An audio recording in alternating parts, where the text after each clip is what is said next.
ঘরে বসে বসে ভাল লাগছে না, মনে হচ্ছে একটা মিষ্টি কিছু খাই। তখন আমার মনে হলো ঘরে তো একটা চকলেট আছে, তো চকলেট নর্মালি চকলেট খেতে কার ভালো, সবসময় তো খাই, ভালো কি লাগে। তখন একটা এরকম একটা ইউনিক রেসিপি মাথায় চলে আসলো। তো এইটা বানিয়ে খেয়ে দেখি এতটা দুর্দান্ত খেতে, তো তাই তোমাদের সাথে না শেয়ার করে পারলাম না। তো আমি তো বানিয়ে খেলাম, তো তোমরাও চটপট করে তোমরাও যদি এরকম একটা ইউনিক এরকম একটা টেস্টি রেসিপি খেতে চাও, তো তোমরাও চটপট ফুল রেসিপিটা দেখে বানিয়ে বাড়িতে খেয়ে নাও।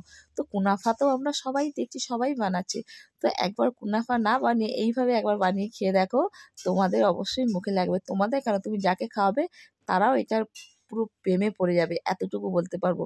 তো বেশি কিছু লাগছে না, লাগছে স্ট্রবেরি, কাজু, আঙুর ফল, খেজুর, ব্যাস এইটুকুই দিয়ে বানাচ্ছি। তো আমি দেখো স্ট্রবেরি বোলের মধ্যেই দিয়ে দিচ্ছি চকলেটটাকে আমি প্রথমে গলিয়ে নিয়েছি ভালো করে, স্ট্রবেরি বলে দিয়ে এবার এর ভিতরে সব কিছু দিয়ে আমি দিয়ে দিচ্ছি। দেখো স্ট্রবেরি দিয়ে দিচ্ছি, হ্যাঁ এইভাবে করে স্ট্রবেরিগুলো দিয়ে দিচ্ছি।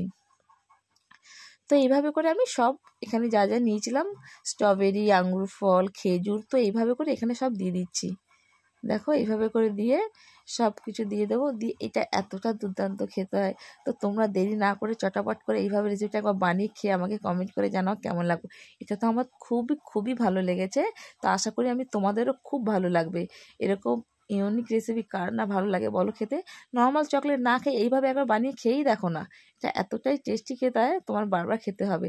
তো যদি ভিডিওটা ভালো লাগে লাইক করো, শেয়ার করো।